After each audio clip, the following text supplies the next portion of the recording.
Welcome, everyone, to WeAwake.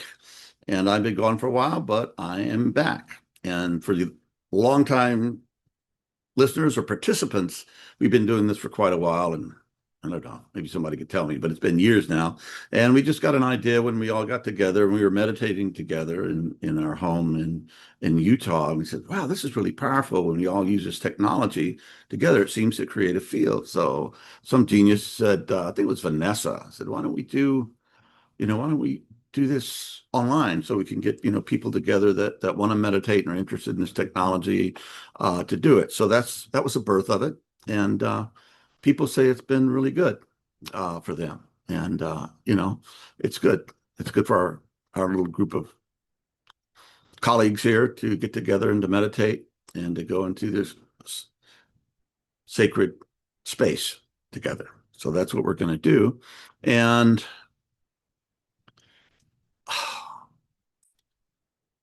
for those of you who have not disconnected your phones and gone into a cave, we live in really, really difficult times.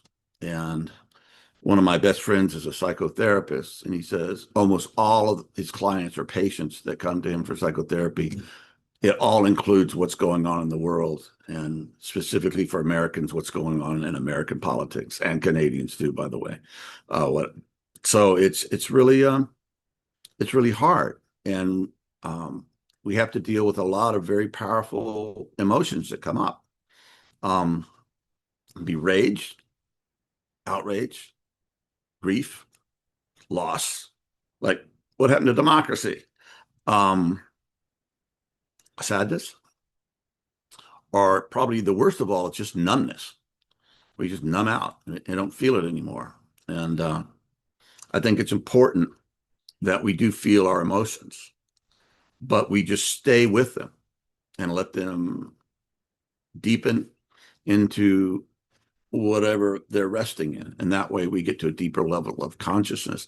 And that way we can perhaps um, connect with that wisdom voice that often happens in meditation, that you kind of know, oh, this is my part, this is what I'm supposed to do, instead of just reacting. Because if you just react, sometimes you can do more damage than good. So it's really, really, I don't know, something to be taken very seriously and with a lot of wisdom, and try to see, how can I, John Lennon, one of my favorite quotes from him, he says, you can either be part of the solution or part of the problem.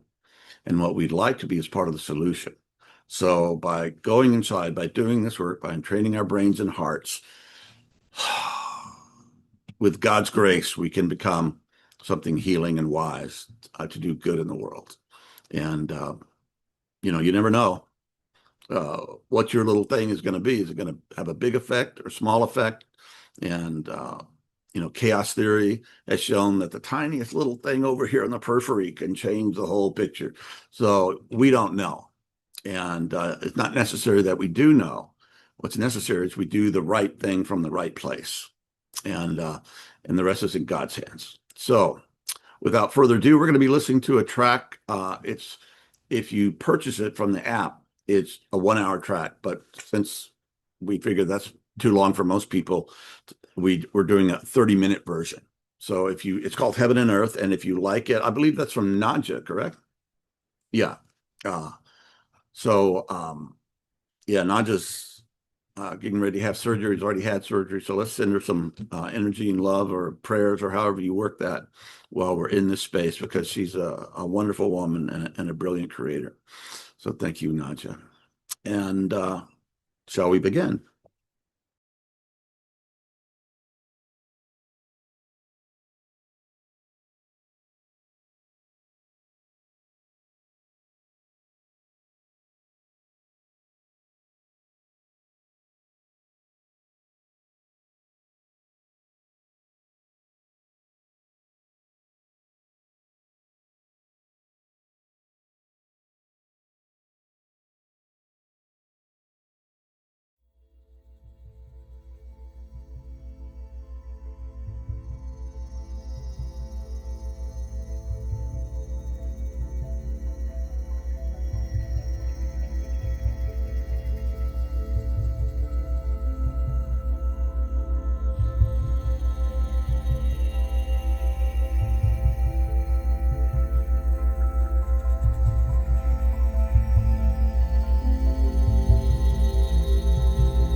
Okay.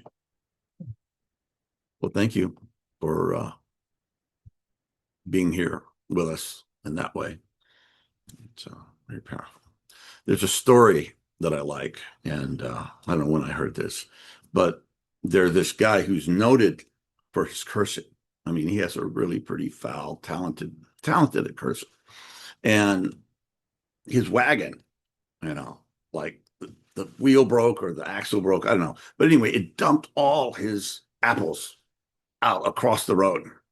And he's just sitting there like this. And a person comes up, well, John, let's say, why aren't you cursing? And he goes, I can't do the subject justice. So, yeah, it was beyond what he could. It's supposed to be somewhat humorous, but he couldn't do the subject justice. And I feel that, talking about there's so much to talk about, what's going on in the world, and just the heart of darkness that's being exposed in this worldwide cabal of billionaires who use children as play toys and had no sense of their humanity. I mean, that's just, it wasn't just one country, it was all over the place. So you look into that, it's pretty hard. But let's get back to something positive, all right? And recently on the podcast, Deep Transformation, that I do with Roger and Heidi here, Roger Walsh, we had a guy, we interviewed a guy, John Fugelsang, and he wrote a book called Separation of Church and Hate. And it's really great. He's a professional comedian, so he's got a very, very razor sharp wit, but he also has a very, very open and caring heart. And you put those two things together, and he's basically talking, how did Christianity turn into something like what we see as a Christian nationalism, which is big time in the U.S., and it's a very hateful religion. You hate foreigners, you hate immigrants, you hate gay people, you hate women who have abortions. I mean, it's all about hatred, and Jesus never talked about any of those things. Well, he did talk about loving and caring for strangers, immigrants, people that aren't from your little tribe. Talked about that a lot. So what do we do with that? Well, one thing that's come to, and I'm saying this for somebody who comes from a Christian background, I think it's, if we're interested in the heart of Christianity and following what Jesus said, which is, Christians, then we should pay more attention to what Jesus actually said than to what Paul said, for example. Jesus is a little, it's like, I think he mentioned, it's like if you have this classic movie, The Godfather, and then you have the people reviewing it, well, then the movie and the review become of equal status. No, the review is just a review. It might say a lot of good things, but it's not the thing itself. And Jesus said a lot of radical things. If you want to know what it is to serve God, read Matthew chapter 25. And basically he said, if you want to serve me, the least among you, helping people, helping the poor, helping the widow, helping the parentless child, helping the strangers, giving love to these people, that's really giving love to me. And that means a lot more to me than, big fancy churches and blah, blah, blah, all your other stuff. Okay. So, and what did he boil it down to? He said, I give you 2 commandments, just 2. Pretty simple, not easy, but very basic. He said, love God with all your heart, with all your soul, and all your mind. And how do you love God? Well, there's 2 ways. There's the interior way to love God. It's searching for that of God, as the Quakers would say, inside. That means taking time to be still, to be silent, and let what that transformation happen. And it's often a very long journey, but paying attention to that.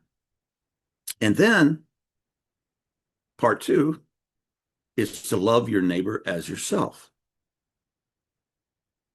And I don't think it's possible to love your neighbor as yourself completely unless you've really had a deep transformative experience of true nature, the divine. As Hamid says, the inner beloved. Okay. Jesus said that the kingdom of God is within you. To find it there. And then all of a sudden we come out of our sleep and go, oh, wait a second. It's not me and God and you and me and God. It's like there's only the I. We're it. And you see that through those eyes. And then it's you can love God and your neighbors yourself as all one thing. And I'm not suggesting that I'm there yet, but it's good to be aware, and it's good to be a bit humble if you claim a Christian and you don't act very Christian. You know, Jesus said to his early disciples, if you want to follow me, go sell everything you have and give it to the poor. Then let's go. How many people are willing to do that today? So that should at least give us humility that we've got a long way to go. So, yeah, so help us to love our neighbors as ourselves. And that means immigrants, illegal immigrants, prostitutes, gay people, trans people, and it even means President Trump.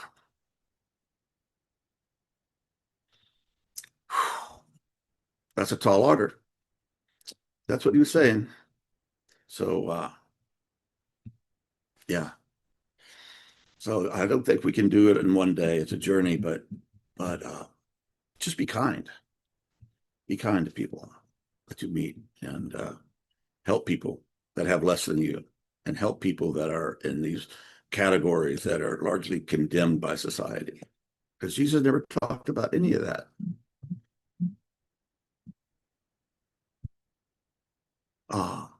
Yeah. So I just got a phone call. I should have turned my phone off, but I didn't. So yeah, so let's leave with that. And again, for those of you who are Christians, read Matthew 25 or not. It's great stuff. But Jesus talked about what his followers are supposed to do, to serve. And so there'll be a lot of people who say, Lord, Lord, this. He said, no, I never knew you. Help the poor, help the rejected, help the stranger, help the immigrant. That really was what was in Jesus's heart. And that's what he said. He's also got very angry at religious hypocrites. That's the thing that really, really upset him the most. People saying they were followers of a certain thing, and it was just all a show. And I won't get into that one because that's a whole nother thing. But Jesus, I mean, sometimes his love is expressed as anger. So I'm not saying that we should be angry at these things, but just to hold everybody in that divine space and from that place, you know, help it to guide our actions. And it's okay if it hurts. It's okay if it breaks your heart.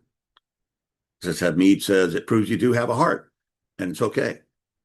Just stay with that. Don't try to push it away or project or react. Just stay with it and let that become the energy for growth and transformation and greater understanding of the great mystery of being. Touch into it at a deeper level and act more from that place. So that's all I have to say today. But yeah, I didn't know what I was going to talk about. I never do when I go into these things. So this is what just came from my heart. And anyway, thank you for being here. Oh, and remember, get a daily practice. And really important, have a sacred time in the morning before you start reading the news or looking at your text and all this stuff. Just have that sacred time, and that will help you a lot to move through these times with more grace and to be more useful and to be more compassionate and to be wiser. So that's it. I promise I'd stop talking. Now I will. God bless. Thank you all.